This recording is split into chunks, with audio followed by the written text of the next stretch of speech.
Today, Mad Catz has found its mojo. We are sad to report. This is CheckPoint.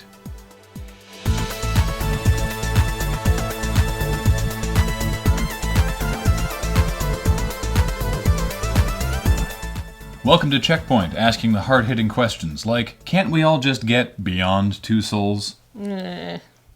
UK-based game developer Martin Hollis, best known for his work as the game director on the N64 version of GoldenEye, has created an experimental game/art project called Aim for Love. It works like this. 2 giant screens are set up in a public plaza, showing the crowd that happens to be gathered there. The player gets to indulge in their inner matchmaker by picking 2 people out of the crowd and suggesting either a platonic or romantic match. Don't you just love it when your weird aunt comes over and tells you about some nice young lady she met on a bus, and that you two would just make the sweetest couple, so hurry up and make with the babies already so you don't die alone and sad like your Uncle Eugene? Now you can have strangers doing that to you too. Battlefield 4 is now in open beta, and as with Battlefield 3, it comes bundled up with the wonderfully named anti-cheaty face technology, Punkbuster. As a reminder, Punkbuster is always running on your computer, even when Battlefield is not.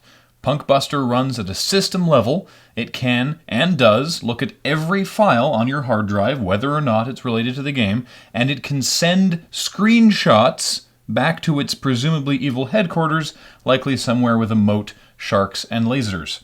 The Terms of Service even outright says, licensee agrees that any harm or lack of privacy resulting from the installation and use of Punkbuster software is not as valuable to licensee as the potential ability to play interactive online games with the benefits afforded by using Punkbuster software. But then, you all stopped listening as soon as I said Battlefield 4 is in open beta, didn't you? Square Enix has announced it is bringing Dragon Quests 1 through 8 to iOS and Android. Square hasn't listed the prices for the games yet, but expect them to fall somewhere between "you're joking, right?" and "get fucked." What's less desirable than an Ouya? An Ouya made by Mad Catz. But wait, it's worse. It's also 2.5 times the price. The Mad Catz Mojo micro console for Android is $250 and made by the accessory company that brought you such innovations as the second player controller that was pretty decent and $5 cheaper. What is the market for this thing even supposed to be? People who have $250 to spend on a console and yet have also decided to boycott Nintendo, Sony, and Microsoft? Someone looking for yet another way to play Angry Birds on their TV? A discerning consumer looking for a luxury Android micro console experience? Idiots? Truly, the mind boggles.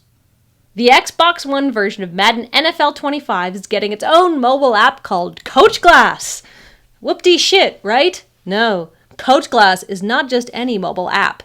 This app can analyze what players your opponent is using and what formation those players are in, and then using that information, it can figure out what your opponent is up to and tell you how to beat them, which sounds amazing, but remember, your opponent's probably going to be using Coach Glass too. But with this, video games have finally reached their apex, an epic battle of wits between 2 clusters on the same server, handicapped only by the 2 squishy meat sacks they're being forced to play through. That's it for this week. Thank you for watching, and thank you all to everyone who contributed to our Kickstarter. We're very excited for 2014. And as a special last-minute backer reward, we've decided to give nobody who backed us a Mad Catz Mojo. You're welcome.